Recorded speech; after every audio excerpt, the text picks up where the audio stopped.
সরকারি কর্মকর্তাদের সঙ্গে জনসাধারণের বাকবিতণ্ডা হলেও নির্বাচনী দায়িত্ব পালনে জনপ্রশাসনের মনোবল ভাঙবে না বলে জানিয়েছেন জনপ্রশাসন মন্ত্রণালয়ের সিনিয়র সচিব এহসানুল হক।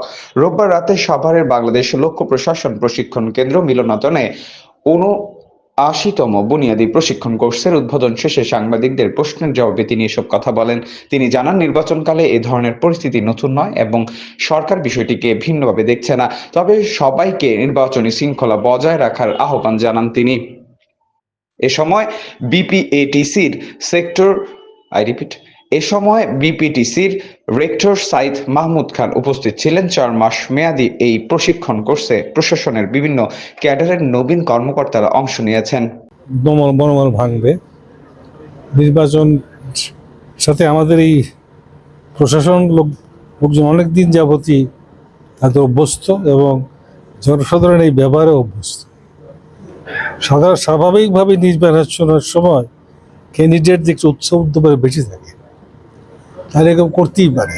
আমরা এটা অন্যভাবে নিচ্ছি না, তবে আমরা নিশ্চয়ই অবস্থা আয়ত্তে আনে ডিসিপ্লিনটা এস্টাবলিশ করব এবং সবাইকে বলবো যে আপনারা সংযত হন এবং সুষ্ঠু সুন্দর আচরণ করেন, তাতে নির্বাচনটা ভালো হবে, সবার জন্য এটা মঙ্গল।